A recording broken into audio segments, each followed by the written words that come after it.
Okay, hi everybody. It's so great to see you. If we haven't met before, my name is Rabbi Mendelson Graf. I'm the rabbi at Port Jewish Center in Port Washington, New York.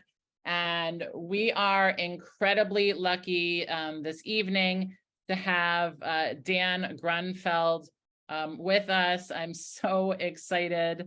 I've been reading his book and love it so much, and so glad that we have a chance to talk with him and to learn more about his book called By the Grace of the Game, The Holocaust, a Basketball Legacy, and an Unprecedented American Dream. Let me tell you a little bit about Dan. He is a former professional basketball player, an accomplished writer, and a proud graduate of Stanford University. He's an academic All-American and All-Conference basketball selection at Stanford. Dan played professionally for 8 seasons in top leagues around the world, including in Germany, Spain, and Israel. Dan's writing has been published more than 40 times in media outlets such as Sports Illustrated, the Jerusalem Post, and NBC News. Dan earned his MBA from the Stanford Graduate School of Business in 2017 and lives with his wife and sons in Northern Virginia, where he now works in venture capital. And as I said, he's the author of By the Grace of the Game. We're so happy to have you, Dan. And I'm just going to turn things straight over to you because for sure no one wants to hear me talk anymore. Awesome. Rabbi Mendelson, thank you so much for the warm introduction and for having me.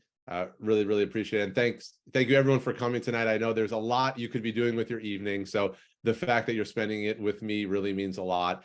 It's also particularly meaningful because this is a New York crowd. And so I was born and raised in Northern New Jersey. And for those of you who know a bit about the story, you know that it's a very New York story. And as I tell you more about it, you'll certainly understand that, right? So this is kind of a home court for me. So I always appreciate connecting with groups from New York. So the plan today is I'll speak for about 30 minutes, tell you about my family story, which is encapsulated in my book. And so I'll talk about it and then we'll open it up to questions and would love to just kind of have a conversation with you all. Nothing is off limits. If you've read the book, you know how personal it is, how deep it is. So there's nothing that I won't talk about. So with that, let me tell you a bit about my family story. So as was mentioned in the introduction, I was a basketball player and my family's name is really synonymous with the game of basketball. But that's not because of me, that's because of my dad. You know, my dad's name is Ernie Grunfeld, and he's one of the most prominent Jewish basketball players in history and one of the most renowned Jewish athletes of all time. So my dad was a high school basketball All-American out of Queens, New York, Forest Hills High School in Queens, if there are any Queens natives on the call. He was an All-American at the University of Tennessee, and he was a longtime NBA player and executive. So he played the last 4 years of his NBA career with the Knicks, and he was the team's general manager throughout the 90s. So many of you probably rooted for the great teams with Patrick Ewing and John Starks and Charles Oakley. My dad was the general manager of those teams. So he's one of the longest tenured lead executives in NBA history. So I'm very proud of him, of course, for all he's accomplished. And there are a few people in the world of sports who don't know who he is, and certainly no one in the world of basketball doesn't know his name. What wasn't well known about my dad until my book came out about 1.5 years ago is that my dad is the only player in NBA history whose parents survived the Holocaust. So I did 1.5 years of research preparing to write my book. And that research suggests that my dad is the only athlete in any of the major American sports leagues. So the NBA, the NFL, the NHL, and Major League Baseball. My dad is the only one whose parents are Holocaust survivors. Despite the incredible success that he had as an athlete and then afterwards and some of the success that I had on the basketball court, it's my grandmother who is the star of our family and the star of our story.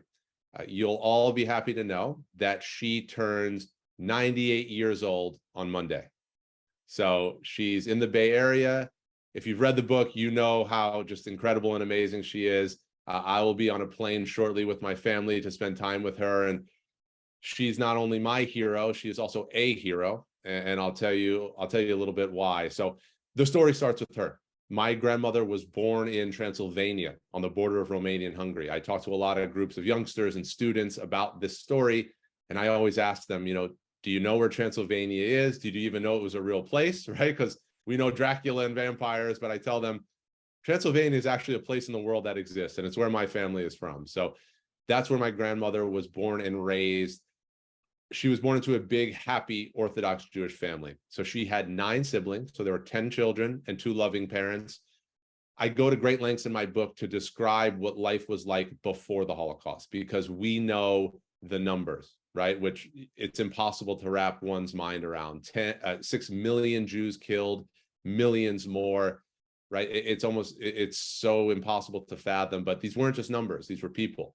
And they were the people that my grandmother loved more than anyone. She still talks about her family who died in the Holocaust. In fact, yesterday, she told me a story about her sister Margot who passed, that I didn't know before, right? So all these years later, she's still talking about them. And I wanted my reader to know that these weren't numbers, these were people.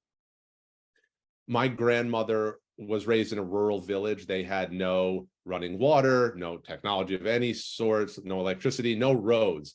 But there was a lot of love and a lot of laughter in her house. I have 2 boys at home, 4 years old and 1 year old. So you could imagine what my days and nights are like. I wouldn't ask for anything else. It's the best, but it's a lot. And I was telling Rabbi Mendelson, I FaceTime with my grandmother 15 minutes ago. So right before I was about to come get ready for this, she FaceTimed me, and I called my grandmother Anyu, which means mother in Hungarian. I said, Anyu, you can see the boys, because that's really what she wants, right? She wants to see the kids. I said, but I have to go. I have a commitment.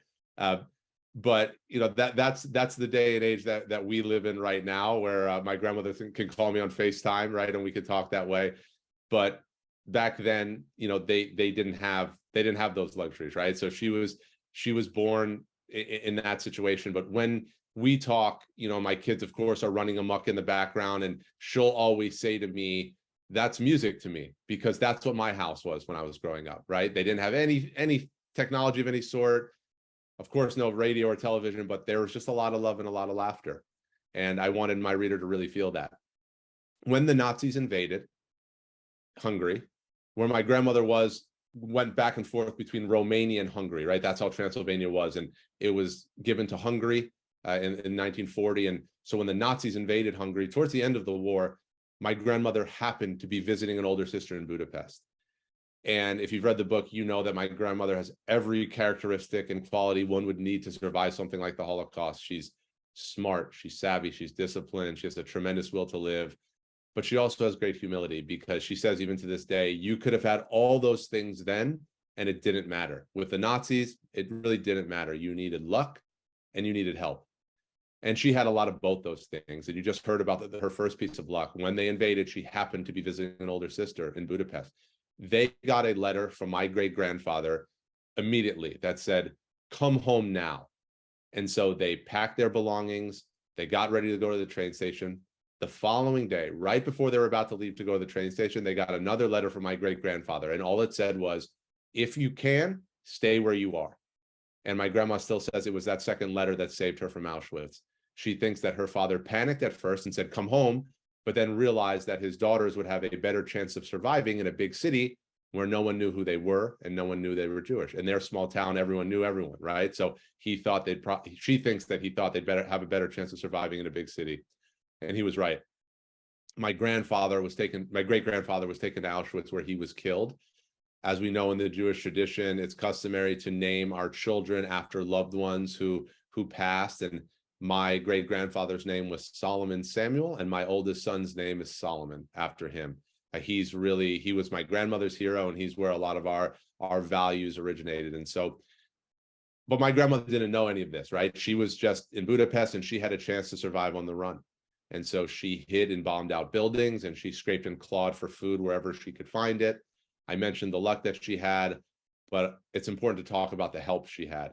And my family story is, there's a lot of darkness, but there's more light. And there are a lot of examples of that light throughout her Holocaust journey afterwards. And so in my book, you can read about a soldier who gave her a piece of bread when she was starving in Budapest. A fellow prisoner in the Budapest ghetto gave her a pair of pants when she was freezing. Someone even gave her a kiss on the cheek at one point, which just provided hope, which she desperately needed. The most help that my grandmother got was from Swedish diplomat Raoul Wallenberg.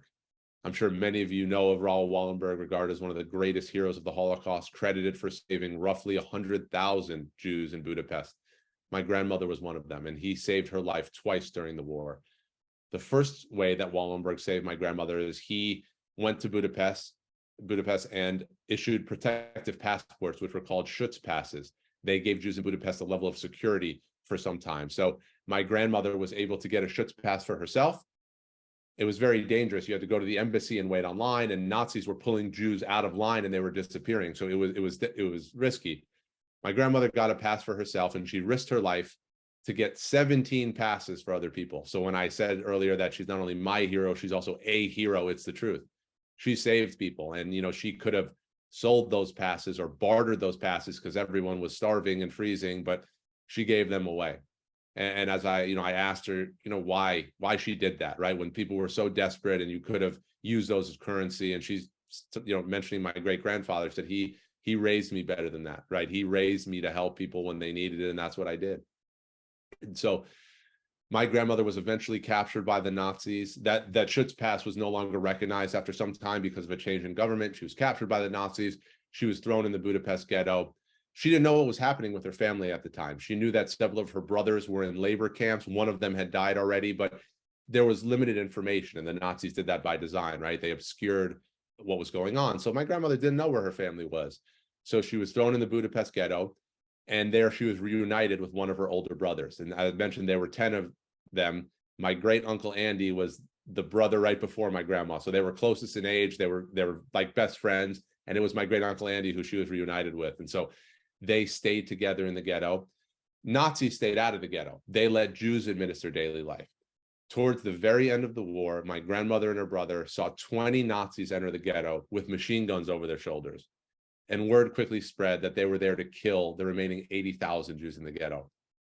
Right? So you could imagine an order to murder 80,000 people. My grandmother was one of them. And so my grandmother and her brother raced up the stairs of the building that they were sleeping in. They found a small attic space, room for about 4 or 5 people comfortably. More than a dozen were packed in there. Young Jewish prisoners fighting for their lives, right? So they got very silent. They waited for 5 minutes, and then 10 minutes, and then 20, and then an hour. They didn't hear shots. They didn't hear screams. They didn't hear anything. It was just silence. And so eventually they had someone go check, and the ghetto had been cleared. The Nazis had retreated, and shortly thereafter, Russian and Romanian soldiers liberated them, and they were free to go. That's how my grandmother survived the war. She didn't know why the Nazis retreated that day, but she wasn't asking many questions, right? She was free, and that's what she was really most important to her. And that was 1945. 40 years later, in 1985, my dad is playing for the New York Knicks, wearing number 18, by the way, right? The most symbolic number in Judaism, the only Jewish player ever to wear number 18 for the New York Knicks. So my dad is this big basketball star. My grandmother is an American citizen living in the Bay Area. A movie was made about Raoul Wallenberg's life. And of course, my grandmother knew that it was Wallenberg who saved her. So she watched the movie, and it was in that movie that she saw one of the final scenes of Wallenberg learning about the order to massacre the remaining Jews in the ghetto.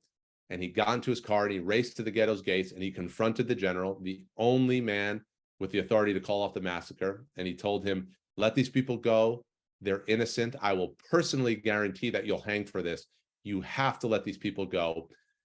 And it was Wallenberg who convinced the general to call off the massacre. So it took my grandmother 40 years to learn that he saved her life, not just once, but twice during the war. And when I mentioned the darkness in the story, but more light, Wallenberg is the greatest example of that. He'll always be a fixture of that for me, for my family. When I talk to groups of youngsters, I tell them heroes do look different and should look different. But if you want to know without a doubt what a hero is, Google Raoul Wallenberg, look at his face, read about him. My grandmother shared something interesting with me about Wallenberg just a few months ago when we were visiting together, which I wish she would have told me before I wrote the book, because I would have put it in there. But she still sheds tears about Wallenberg because he was apprehended by the Nazis, by the Russians after the war, and he was never seen again. So he risked his life, and he lost his life to protect Jews. Came from a wealthy family, wasn't Jewish. He just was standing up for what was right. My grandmother, again, she gets sad about that because she says, he did everything for us, but there was nothing we could do for him. And she said something to me about him that floored me. She said, she calls me Tatala, we all have the terms of endearment. She calls me a lot of things. And if you read the book, I have them all in there, but mainly she calls me Tatala. And she said, Tatala, you know how old he was? And I had never thought about it, right? In my mind, I'm not here without him. He saved my grandmother's life twice. So he's larger than life to me. I never really thought about it. And I said, no, I don't know. How old was he? And he said, he was 32 years old when he did this, much younger than I am right now. He was 32 years old. So just an amazing man, an amazing thing he did. So when my grandmother got back to that home, the childhood home, full of love, full of laughter and family, it was looted, it was deserted. And, she would go to the train station every day waiting for her family to come home. She had one sister come home from Auschwitz, and she said, the rest of them aren't coming home. So my grandmother would learn that 5 of her siblings and both of her parents were killed in the Holocaust. As I was, I did a year and a half of research, as I mentioned, to write this book, interviewing my dad, interviewing my grandmother, interviewing people all over the world. And then, of course, many secondary sources. I remember asking my grandmother, how do you go on? All this loss, all this tragedy. My grandma was 19 years old when she came back, 17 when it all started, when she was kind of separated from her family. How do you go on? And she said, the human instinct is to rebuild. And that's what we did. My grandparents got together right after the war. And by the way, my grandfather is also a survivor. He was in a forced labor camp in Hungary, also from Transylvania. He lost both sisters and both parents in the war, all killed in Auschwitz. So he came home with nobody. A lot of people, I talk a bunch about the book, ask me, where did your grandparents meet? The story is that the day my grandmother got back, she had a brother who had survived and was already home. He had been liberated months prior. And when my grandmother came home, all she had was the raggedy blue overcoat, thin cotton dress, and beat up shoes that she was wearing in Budapest. That's all she had. And so my great uncle said, we need to get you some clothes, right? The house was completely looted. He said, I was in a working camp with someone who became a friend. He's from this area, and he opened up a small store that sells clothes. Let's go get you some clothes. And so it was that day that my grandmother walked through the doors of my grandfather's clothing store. They married. They had my uncle within a year. And then 8 years later, my dad was born. And so mentioned my dad's incredible success as an athlete, right? This really legendary figure in the world of basketball. He was born under communism in Romania. And as horrible as the Holocaust was, and that tragedy, my family didn't have it easy from the decades to follow, because they were living under communism in Romania. And the Romanians in particular were known for their brutality. My grandparents had friends who were jailed, tortured, and even killed just for speaking a word that the government didn't like, right? It was a very hard way to live. And that was the environment that my dad was born into. In my book, I tell my family story and I alternate telling my story, right? Because I was born so differently. I was born into great privilege. And just to give an example, I just told you how my dad came into this world, right? Under communism in Romania. My birth was literally scheduled around the NBA basketball calendar. So my dad was a player for the New York Knicks, and I was delivered by C-section. And so my parents knew roughly when I was set to arrive, and my dad had 2 long road trips. And so my parents scheduled my birth so my dad could go on one road trip and be present for when I was born, and then go on another road trip and be there for my bris. So it worked out pretty well. That's how I came into the world, right? And I write in the book, and I'm sure many of you, again, because this is a New York crowd, know the Carnegie Deli. The Carnegie Deli catered my bris on the house. And I write in my book, if your dad wears number 18 for the New York Knicks, is the son of Holocaust survivors, is a New York City basketball legend, the Carnegie Deli is going to cater his son's bris, right? In New York City, that's just kind of how things work. And that's how I came into the world, right? And that was my upbringing. My dad didn't have such luxuries. He was born into a much different world. And so another interesting thing that I recall from my research is, because I did grow up with such privilege, right? Resources, opportunity, anything you can ask for. And those who read the book know I worked very, very hard, right? And I'm proud of the things I accomplished, but I had every opportunity to do that. I had every opportunity. Not saying it was easy, but I had the opportunities, and my dad didn't, right? And I remember asking him when I was researching for the book, what was it like growing up so poor? Because my dad is in his late 60s, right? He's a grandfather. My grandmother still talks about how my dad had no toys as a kid, because in Romania under communism, they just didn't have toys. And when he was about 6, 7 years old, my grandparents went to Bucharest, and my dad said, can you try to look for a sword and get me a toy sword to play with, right? And my grandmother, that's all she did until she could find a sword to, a toy sword to bring home from, so we could have something to play with. So I said to him, what was it like growing up so poor? And he didn't hesitate. He said, I didn't grow up poor. To you, I did, because you grew up differently. But to me, that's all I knew. So I had friends, I had family, there was food on the table.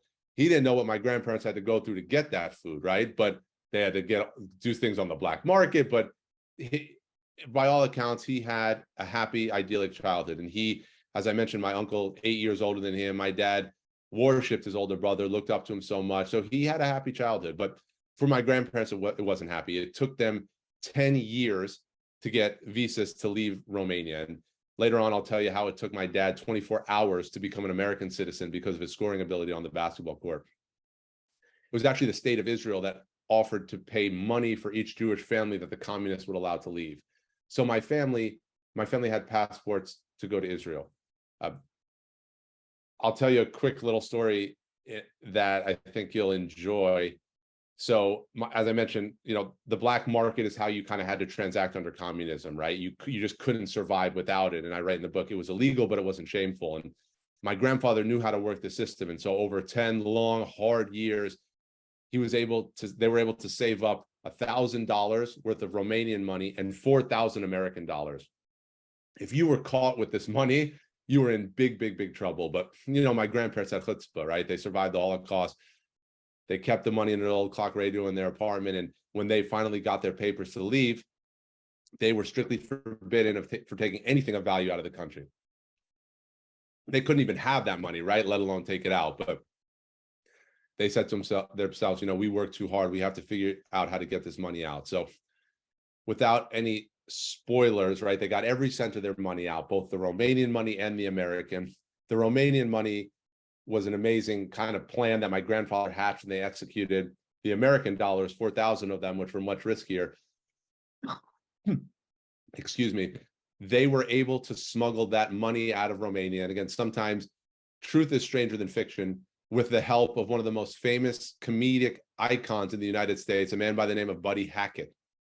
So if you can believe it, Buddy Hackett helped my grandparents smuggle their illegal money out of Romania. And so when they arrived eventually in the United States, and I'll tell you how they got there, they had $4,000 waiting for them because of Buddy Hackett, with an extra $50 on top, by the way, and a note that said, "Good luck in America, sincerely, Buddy Hackett."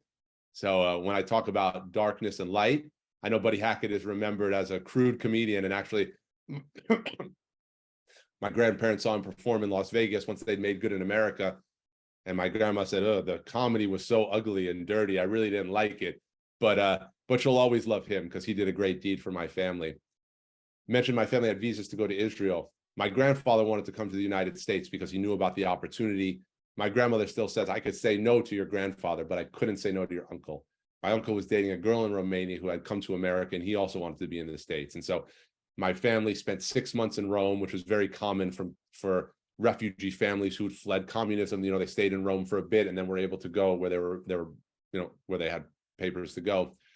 My family worked with HIAS, Hebrew Immigrant Aid Society, still doing amazing work around the world for refugees. And HIAS helped my family get to the United States. So they landed at JFK Airport in 1964. At that moment, they were already living the American dream. My grandparents had a chance for their sons to get an education, to work for a living, to speak their minds. Those are things they'd never had in their adult life. And so, but when they arrived in the United States, my dad was 9 years old. He spoke fluent Hungarian, Romanian, and Italian, didn't speak a word of English, and had never touched a basketball. I mentioned how much my dad loved his older brother, my uncle. What my dad called his brother in their native language, Hungarian, translates to English as "my king." Right? Imagine, I have two boys. Imagine you're the little one calling the older one "my king." My uncle was diagnosed with leukemia a few months after arriving in the United States, and he passed away within a year.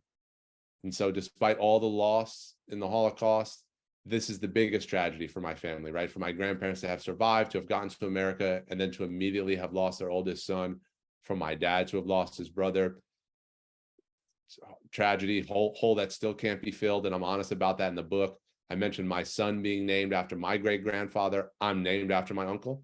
My uncle's name was Lutzi in Hungarian, but Leslie in English, and my name is Daniel Leslie Grunfeld after him. And I'm very honest about the obligation I've always felt because of that, the responsibility I've always felt because of that. And it's just a crushing blow for our family even today. And so you can put yourself in my dad's shoes at that moment.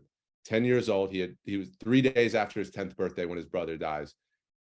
He's starting to learn the language, but kids in Queens, that's where they settled, in Queens, New York. Kids in Queens are making fun of him because he doesn't speak the language. My grandparents were working 6 and 7 days a week to make a living. And so my dad was a latchkey kid, had to lock up the apartment when he left in the morning, let himself in the afternoon. So he was at risk, right? He was a boy without a place. He was looking for something to belong to. And so he just did what all the kids in his neighborhood were doing. He went to the local park, and what they did there in New York City in the 60s and 70s, they played basketball. And he said to me, that's how you made friends. The better you were at basketball, the more friends you made. And so I can say to him, well, you must have made a lot of friends, because sometimes things just click. And I don't think my dad would have flown so far so fast with basketball had he not been moving away from such tragedy. My book is called By the Grace of the Game.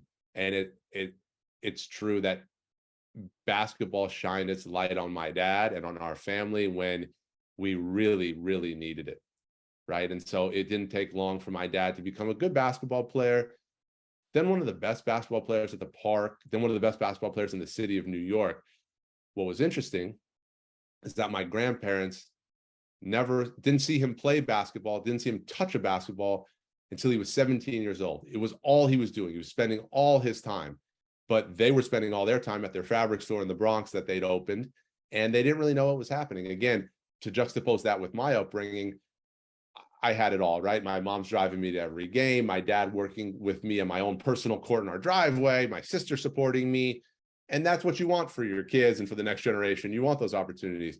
My dad didn't have that, right? And my grandfather, by the way, was a star athlete in Europe. He was a world-ranked ping pong player, world-ranked, and kind of a semi-professional soccer player. Great sports fan. They didn't know what was happening.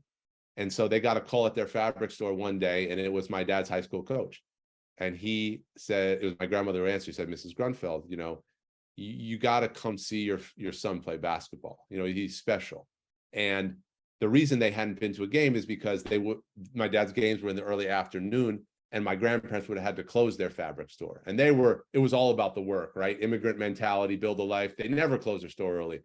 But because the coach called, they closed their store early the following week. It was the winter in New York. They go to the gym, but they didn't close the store quite early enough, right? You got to eke out that last sale. And so when they got to the gym, the game had already started and the gym was full. And so they got to the door, and the usher at the door said, hey, game started, gym's full, we can't let you in. Their English wasn't very good, particularly my grandfather. So he tried to convince the guys that, we're guests of coach, parents of player. He said, listen, I can't help you. You're late. The game has started. For whatever reason, my grandmother said, our son's name is Ernie Grunfeld. She didn't even know what that meant, but his eyes got wide and he said, why didn't you say so? He opened the door and he led them into the gym. And my grandmother still tells his story at 98, almost 98 in a few days. They come in the gym and they're kind of, heads are spinning because they've never been in a basketball gym in New York before. After a minute, my grandfather nudges my grandmother in Hungarian, kind of says, hey, if Ernie's so good, why isn't he on the court? My grandmother points right to the middle of the basketball court. She says, look right there. That's Ernie. My grandfather could not recognize his own son. And think about the symbolism of the evolution, right? My dad was this little boy who came to America and lost his brother and had to assimilate and was made fun of. Now the tables had turned a bit, right? My grandfather couldn't recognize him. Listen, my dad was 6'5", 225 pounds in high school, so he had that going. He's a very big guy, but that was the first time they saw him. And my grandfather used to make my dad take the subway from Queens to the Bronx to work at their fabric store every Saturday. And my dad didn't like doing that. And on the court, after that first game, my grandpa told my dad, you never come work at the store again, never. So you take care of your basketball, we'll take care of the rest. The following year, my dad was an All-American. He was one of the most highly recruited players in the country. He had his choice of colleges. he went to the University of Tennessee. It was very common for the great players in New York City at that time to go down south. And that's what my dad did. You know, SEC is the best conference in the country for basketball. My dad had a chance to play right away. And he was a phenom. He became an all SEC player as a freshman. His sophomore year, he was joined by another famous New York City product named Bernard King. If there are any Knicks fans here, you know Bernard King. He's a Hall of Famer. He led the NBA in scoring. Bernard is a black man from Brooklyn, New York, and my dad's this white immigrant from Queens, New York. They went down to Knoxville and they became legends together and separately. They were called the Ernie and Bernie Show, one of the greatest duos in college basketball history. And they still speak every month. I call Bernard Uncle B. You know, my dad sometimes he'll get a call and he'll excuse himself and he'll come back like 45 minutes later. Hey, where'd you go? He goes, it was B. You know, that's how close they are. So they had this amazing partnership. They shared SEC Player of the Year honors one year. They averaged a combined 50 points per game. They were unstoppable. What's really incredible about my dad's trajectory is that his sophomore season at Tennessee, you know, he's this big star. He has a chance to represent the United States in international competition. And so he goes, and I mentioned how it took my dad 24 hours to become a citizen. You know, they invite him to play for the United States team. And at the end of one of their last practices, before they're about to go overseas, the coaches said, okay, players, you know, bring your passports because we're going overseas in a few days. And my dad had to walk up to him and say, listen, I don't have a passport, but I have a green card. And I said, well, wait a second. First of all, this is Team USA, so you have to have a passport. And second, I thought you were from New York. He said, well, not originally, right? He was assimilated, so people didn't really know where he was from. Everyone panicked, but then they realized that since my dad had been in the United States for 10 years, he was eligible for a passport. They were practicing in Rhode Island. They flew him to Washington, D.C. Administrators from USA Basketball picked him up at the airport. His papers were already filled out. They took him to the embassy. He was back in Providence 24 hours later with his passport in his hand.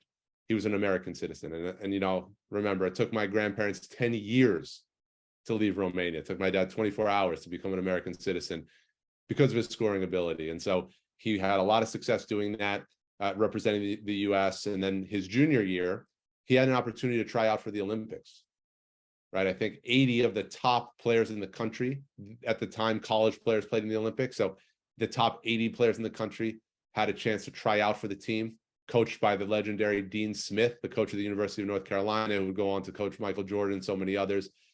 And so my dad tried out for that Olympic team, and he made that Olympic team. And so this time, my grandparents closed their store for 2 weeks, and they drove from Queens, New York to Montreal, Canada, and they sat in attendance and watched their son stand on top of the Olympic podium, wearing the Stars and Stripes as a gold medalist for the United States of America. 12 years, a dozen years after landing at JFK Airport as that little boy, not speaking the language, having never touched a basketball, his brother was still alive, right? So all he had been through, he got to the top of the Olympic podium. And so that's why my book is called By the Grace of the Game, right? If my grandparents can have seen with their eyes what they saw during the Holocaust, but also see what they saw with my dad getting a gold medal placed around his neck, all things are possible. And so, you know, my dad was the 11th pick in the NBA draft, and he had a good NBA career. He was a solid role player in the NBA. He was a great high school player and a great college player, solid NBA career, but then became this legendary executive where he's one of the longest tenured lead executives in NBA history. And so I grew up, my dad was the GM of the Knicks. After his brother passed, he used to take the subway from Queens, and my grandfather would take the subway from the Bronx from their store, and they'd meet at Madison Square Garden. And they'd buy the cheapest tickets because that's what they could afford, and they'd watch the Knicks. That's how my dad, you know, healed from his brother's loss, learned about basketball. If there are any old-time Knicks fans in here, you might have rooted for a player named Dave DeBusschere. His number 22 is hanging in the rafters at Madison Square Garden. He was a rugged, hard-nosed, hustling, undersized player. And my dad said, he just resonated with my dad. And if you ever see a game at the University of Tennessee, you'll see my dad's number 22 hanging in the rafters there. And he wore that number because of Dave DeBusschere. My dad, that's how he watched Knicks games. I watched Knicks games from a private skybox because my dad was the general manager of the team, right? So talking about how much can change between generations. And the one part of my story that I'll share because it's so relevant is that, you know, my dad didn't know about the NBA, right? He didn't grow up thinking he'd be a professional basketball player. he was just putting one step in front of the other to move away from all this tragedy. And before he knew it, he was at the top of that mountain. And I write in my book, I always had my eyes fixed on that peak. From as soon as I could remember, I wanted to be an NBA player. And I said, it's a pretty steep climb. It motivated me. My family's background, my dad being a well-known basketball player, motivated me, but it also held me back in ways. And I'm very honest about that in the book. I set a pretty audacious goal when I was 7th grade, and it was to play basketball at Stanford University. They were one of the top teams in the country at that point in time, one of the top schools in the world. The reason I wanted to go there is because my grandmother, those things made me want to go there, but my grandmother lived 25 minutes from campus, and we had visited Stanford when we were looking at colleges for my older sister. And I saw the place. I said, well, okay, this works for me. But I write in the book, that was a long shot for a slow Jewish kid from the suburbs, which is what I was. Through a combination of luck, timing, some skill, I got my full scholarship to Stanford. And I had a successful career there. And my grandmother came to every single home game I played. As I've reflected on my own journey, and particularly how it relates to my family's, one of the main reasons why I was able to make that happen was because I believed I could. Because I had seen what my grandparents went through and overcame, and I saw what my dad went through and overcame. So to me, all things were possible. So even though it was ridiculous for me to say I was going to play at Stanford, I believed that anything was possible. And so that inspiration and that hope that I always got from my family and from that story, I wanted, as I endeavored to tell this story and to write this book, I just wanted other people to feel that, right? And I'm so grateful that the book has resonated with folks. They get to know my grandmother, right? So you see kind of what's possible and what the goodness really is in humans, and my grandma represents that. And it's also very rewarding because, especially when I talk to young people, I can say, how many of you have met a Holocaust survivor? And oftentimes not a lot of hands go up, but I can say, hey, if you read my book, you'll know one. And that's a real blessing. And she certainly is worth knowing about. So it's always an honor to share her story, to share my family's story. Again, when it's a group from New York, I take particular satisfaction. So I'm grateful to be able to do this. Thank you all again for spending your time with me this evening. I hope you'll get the book, read it, get it for someone you love. It's had an impact, which I'm just very proud of and very grateful for. So again, thank you all. We're friends here, so we can just have a conversation, and any questions you have or anything you want to talk about, I'm open to it. So thank you again. Dan, thank you so much. And I'm 100% certain that there will be people who have questions. I just want to start off. And so if you have a question, if you could just say you have a question in the chat, and then I'll call on you. That would be the best way to do it. And while people are starting to do that, I just want to ask you, have you recorded your grandma telling her story? Or has the Shoah Foundation or somewhere is it recorded? Yes. Yeah. So she has her tapes with the Shoah Foundation. There's another Holocaust association in the Bay Area where she has tapes. So yes. Then I also recorded our interviews for my book. So when I was doing the interviews, I recorded them, I transcribed them. I joke with someone like, this was the biggest research paper I did. I just just research on top of research. And it took me again 1.5 years to get it all, make sense of it, and then start the writing process. Okay. Yeah. That's awesome, because I feel like I recognize that your grandma is 98 years old and, is a busy woman, but it would be so interesting to see, the two of you have a conversation about this book, somewhere. I hope you put it up somewhere. So I'll share something with you and everyone on this call. This isn't public information, but, we're amongst friends here, as I said. We're filming a movie, which is really exciting. And so, yeah, there will be a movie. I mean, it won't be ready for some time, but we've already filmed several times with me and my grandmother, with my dad and my grandma. I'll be out with her, I'm leaving on Thursday of next week with my family. The crew will be out there. And so, yeah, we agreed recently with a production company who read the book and said, this is an important story. And they rightfully said, the star of the story is not you. She lives in the Bay Area. Let's go get her. And they're right about that. But yeah, it's really exciting. You're each stars in your own right, I think, in this story. But yes, all of us, I think, want to know more and want to hear from Anya herself. Okay, so Okay, so we're a big basketball family, if you couldn't tell by the absence of my husband, because he's at my son's basketball game. And my husband's mother is also from Hungary.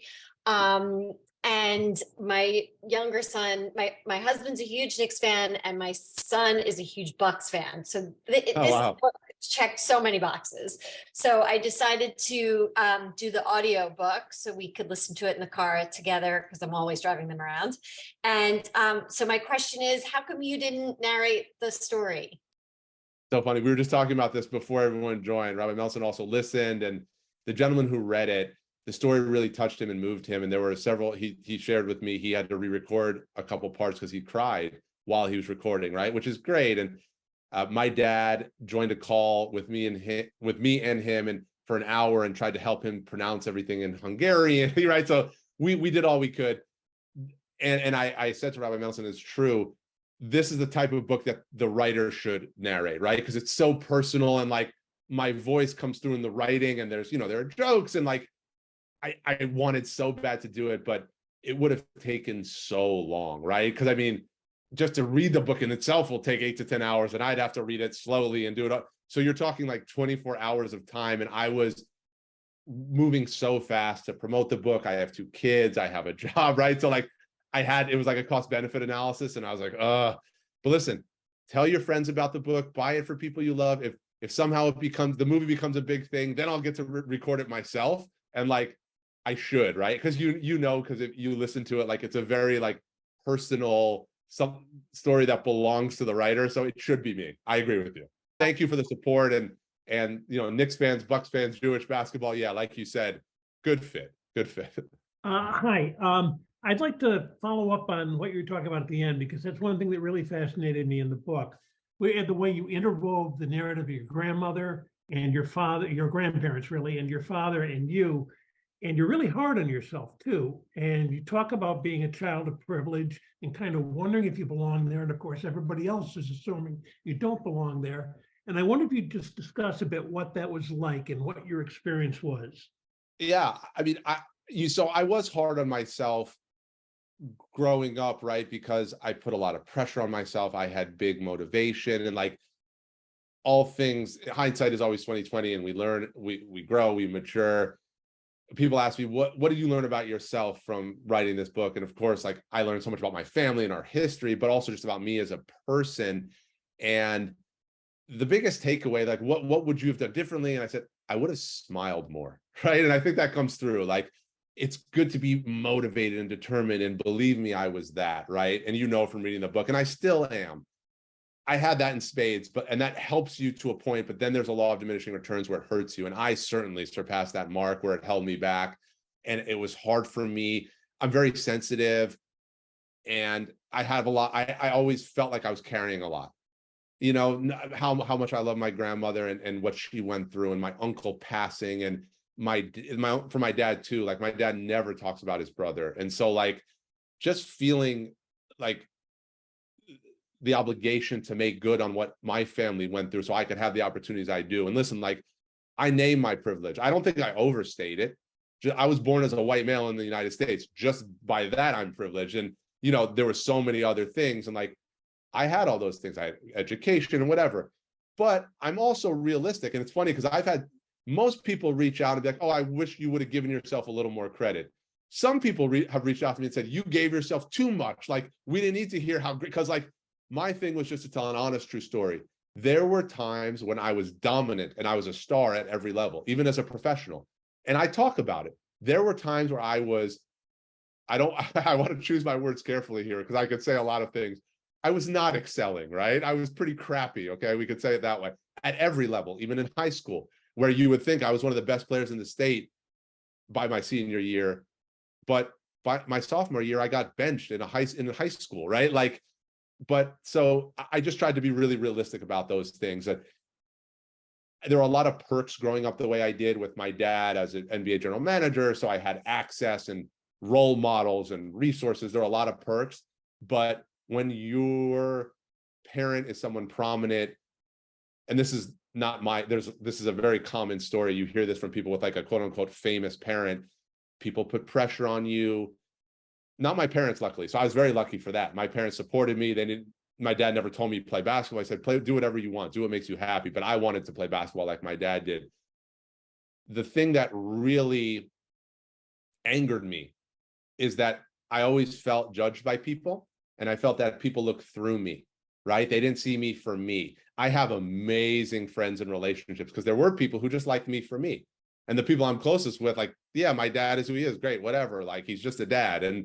But that really, really pissed me off as a kid. And you know, from the book, like, I took that personally, and I wanted to make people pay on the basketball court.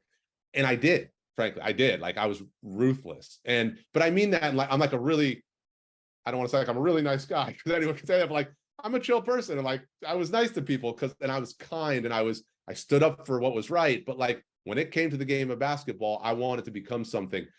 And there's tension there, right? Like, you want to work hard, you want to succeed, I wanted to be known for what I did, but at a point it became too much and it held me back. And, and I'm very honest about that in the book. So thank you for asking the question.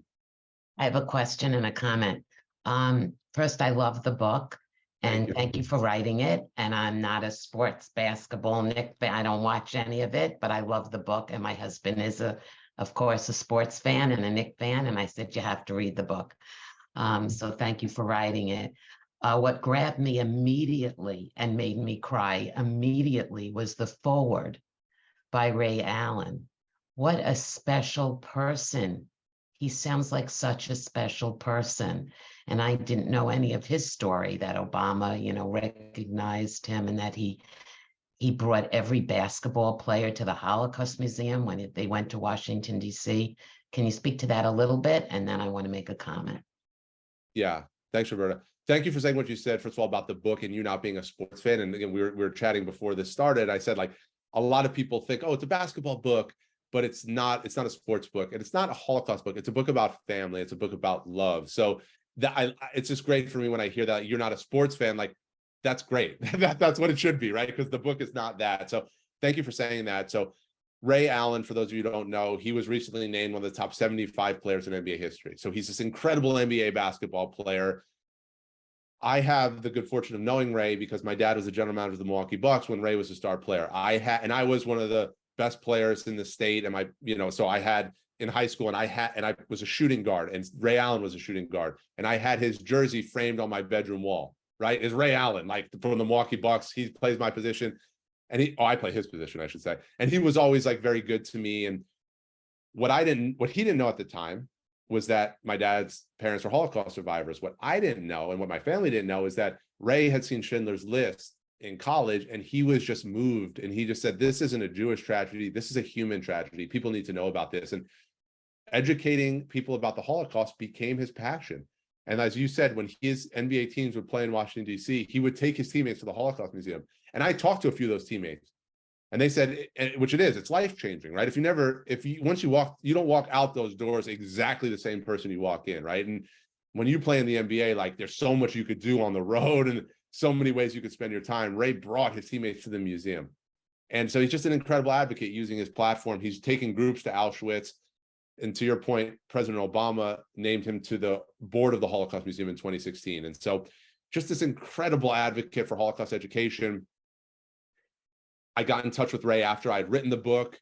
You got to get quotes for the back. You got to have a title, because there's so much you have to do. But I said, I need a forward, and I want it from Ray, and that he was my number one choice. And I hadn't talked to Ray in quite a few years. I had talked to him quite a few years, but got on the phone with them, and he had no idea. He had been to our house. He knew our family. He said, Ernie's parents? Because my dad doesn't talk about it because he's second generation. He's so close to it. He doesn't talk about the Holocaust, right? And so I said so we talked, and I just remember, I can almost still hear it, because first of all, I'm on the phone with Ray Allen, right? The same guy's jersey is hanging in my I'm a grown up now, and I play professionally myself, and I'm like, yeah, this is cool. Like, I'm chatting with Ray. It's all good. Like, but I said to him, I was like, Ray, would you stand by the story? Would you write the forward? And he said, Dan, whatever you need, I'm here. I got you. Like, it was that easy. He said, tell me what you need. It's done. And you read how moving it is. And so, as much as I looked up to him when his jersey was on my wall, and this is the truth, I look up to him more now, and I've told him that, because he starred opposite Denzel Washington and He Got Game, which is like a really famous movie. Like, he's a superstar. Like, he could attach himself to whatever he wants, any project, but he stood by this, and he stands by this history. So incredible. Everything you'd want like a celebrity or a famous person to be, or like to use influence for, that's Ray. So I love the guy. And I just have to make one comment. Please. Lots of aspects of your story resonated and gripped me, but your drive to live up to the expectations of not only your father being a great basketball player, but the burden of that your family, your father's family, your grandmother, right, or grandparents, what they overcome, and your father, that almost the guilt, right, that I felt your pain. I thought, oh my goodness, why doesn't he see how good he is? Right. So I want to say to you, your goodness came through this book, and you don't have to prove anything to anyone because you are truly a good person. And if your grandmother was on this, but I'm sure she's kvelling every day from you. Thank you. You more than proved yourself. Thank you so much. I really appreciate you saying that. And my grandmother, she is kvelling, and but I thank you for that. And listen, again, I just tried to be honest about what I carried and how I felt.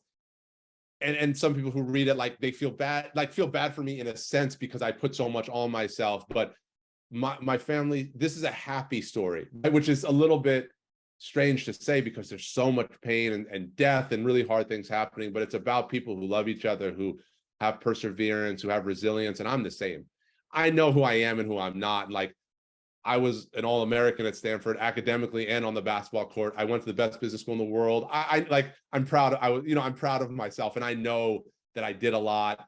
And what's much more important than any of that is that, what my grandmother, you kind of put her words into your own, is that, like, if you're a good person and you treat people the right way, and I write in the book, like, I always tried to measure myself by greatness, because that's what I saw with my dad, and like greatness of like, GPA or points per game or whatever, but it's much more lasting to measure yourself by your goodness, to your point. And I wrote those exact words, and that's what my grandmother showed, right? You measure yourself in goodness. So I'm just grateful for you kind of seeing my goodness in the story and saying that. So thank you for that. Corey Friedman asks, how did your dad and his parents react to the racism that Bernard King faced at the University of Tennessee? They didn't know. Right? And ESPN made a 30 for 30 documentary about my dad and Bernard called Bernie and Ernie. And in it, Bernard is very open about the racism that he experienced in Knoxville. My dad didn't experience anti-Semitism. He says if it was going on around me, I didn't internalize it.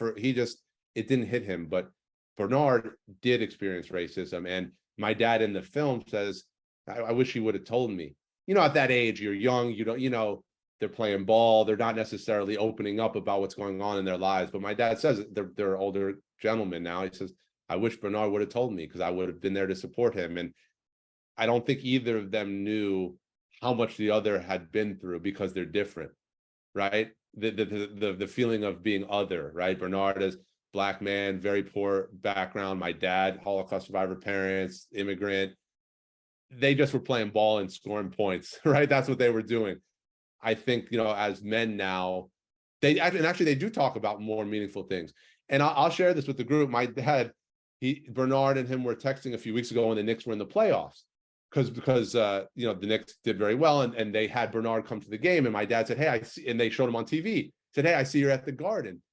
And Bernard said, I'm thinking of you, and I make sure to tell everyone how great you were because you were great, and it's just such like a thoughtful, caring, loving thing he said. And it's pretty special that at that age but just speaks to now they're men and they can reflect and be a little bit more open with each other. I don't think they were that way at the time, but my dad and my grandparents didn't know about that racism that was happening. Great presentation and an excellent read. In this time of Holocaust deniers, and even worse, so many young people who have never even heard of the Holocaust. This is from Mark, who was trying to ask this question before, Mark Menzer. Mark, I got you. So I think that this book this is a book that should be attractive to young people and hopefully will be well read by them. That being said, here's my question. What's it like to retire from basketball in your 30s? And I'll just add, and what are you doing now?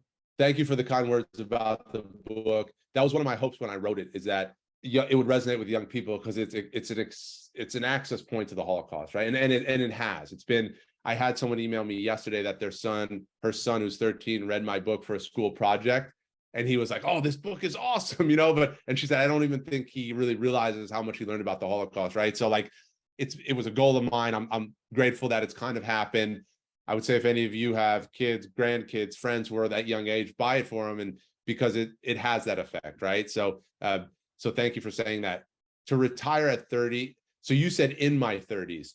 So I retired, my last game was in mid-April, and I had been 30 for 2 months. I turned 30 2 months, and then so I really had my whole 30s. They say, like, as a professional athlete, you die twice. That's a little bit hyperbole, especially for someone with a background like my family has, where there really is life and death. But there's something to that, in that there's like a mourning of ending this pursuit, because that's what it is. It's, if you get to that level, you don't do it casually.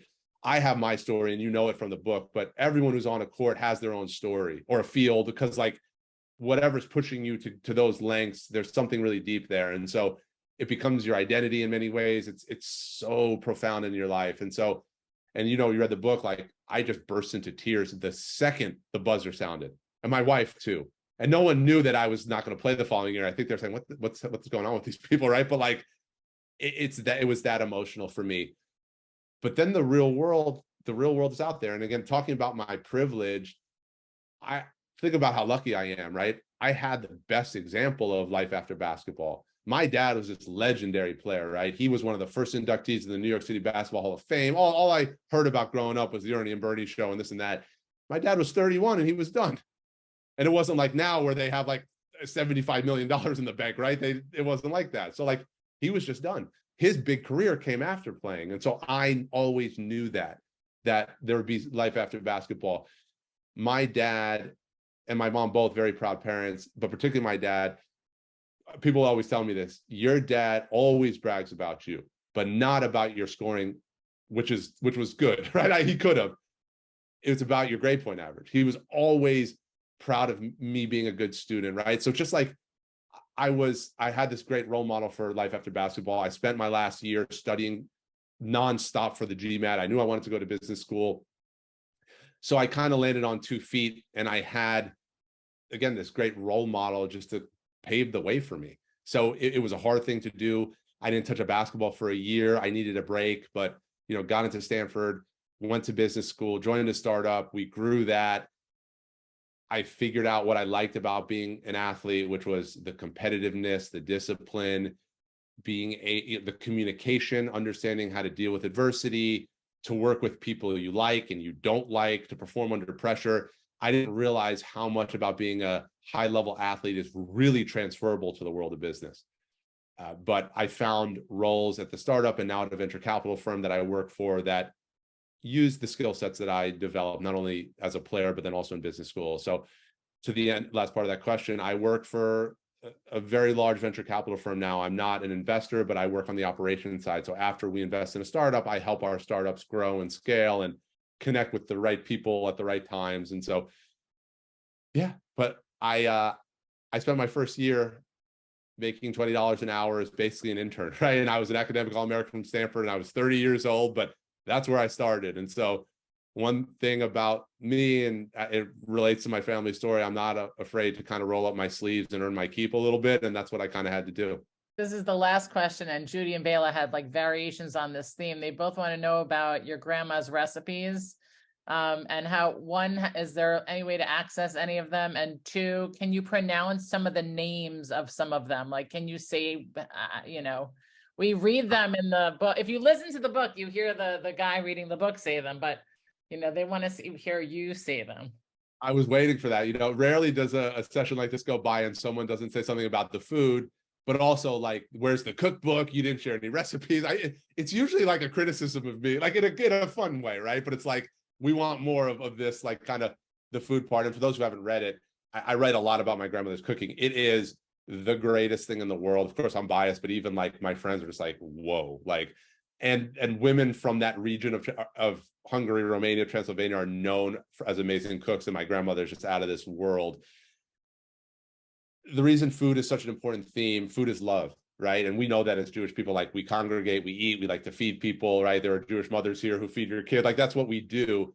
But they're the meals that I always was fed by my grandmother are the meals that her mom made for the family before many of them were killed in Auschwitz, right? And so it's more than food, it's history, it's legacy. And so I start the book with food and I end it with food. So it's just a really big part of it for those who haven't read it yet. One other thing, and so I talk about foods like rantutush, almash pita, kalposzaszkocka, which is funny because my 4-year-old, my grandmother teaches him how to say these foods in Hungarian, and she always says, he pronounces them so much better than you. And I'm like, on you, because he's young and he doesn't know. I'm like, listen, I speak English better than him, by the way, just if we're counting at home. But she because I said kalposzaszkocka, and if he says it better than me, because she always like points that out. Mejlavesh, Húsleves, these are all these like, frankly, they're just like, they're foreign to everyone on the call, unless you speak Hungarian or have Hungarian parents. But I made a very intentional choice in the book. First of all, people sometimes criticize me and say, you never told us what the foods are. And that's not true. I do on the second page, but the reader doesn't know yet that it's going to show up so much. So on page 189, I just talk about Piros Krumpeli and, whatever. And they're like, what the hell is he talking about? I know that my reader doesn't know what I'm talking about. When you write a book, you make a million decisions. I know that when I list a lot of foods, right? I know my reader doesn't know what they are, but that's the point. It's foreign to you, but it's home to me. So I wanted my instinct was to create this sensation of like how personal it is to me, right? And kind of how it belongs to me. And, I joke about bringing the food to school and not sharing it with anyone and being very protective over it. And that's kind of part of it, right? It's so familiar to me, but it's foreign to everyone else. That's why it's mine, kind of thing. But, and I write in the book, my grandma doesn't, till to this day, by the way, I called her yesterday and she picked up the phone and she was a little bit like breathy. And I said, honey, what's going on? And she said, I'm cooking. I said, okay, you want to talk to the boy? She said, yeah, I'll talk to them. She like, I don't know where she put the pan. She said, I will, but just for a minute. And I called her, and because my dad is on a plane right now to be there for her birthday. And then me and my family are going afterwards, but she's cooking for them, right? She'll turn 98. And my dad and I yesterday were saying like, oh, she's still like cooking a lot. And we said, well, because we don't want her to do as much because she's getting older, but you can't, it's like the tide. You can't fight the tide, but it's still so delicious. But she doesn't cook with recipes. It's just a pinch of this and a pinch of that. But in the movie though, where they got her in the kitchen doing her thing, and she works miracles. It's magic. It really is. It's magic. Well, I think, Dan, your book is magic. I think all of us who have listened to you talk about it, hear the magic in your voice, hear the love in your voice, and, hear a person and see a person who has such a profound love for his parents, and his grandma and his family. And it's in that you have communicated it so well to us tonight and in this book. And I think we're all really grateful for the experience of spending some time with you. I think I see a lot of people here who I know probably watched your dad play basketball once upon a time, who followed your dad's career. It's always a sense of pride when a Jewish kid, is playing sports and doing well in the big leagues. And also probably some folks who watched you too play at Stanford and kind of were incredibly proud of your accomplishments. So thank you for spending this time with us so much.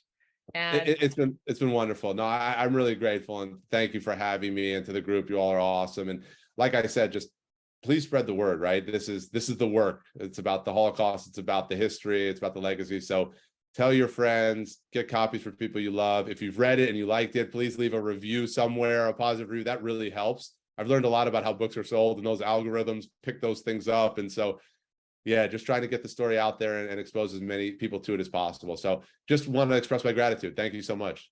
So thank you. And I'll just finish here by saying a couple of things as you see everyone applauding for you, Dan. Remember, the book is called By the Grace of the Game by Dan Grunfeld.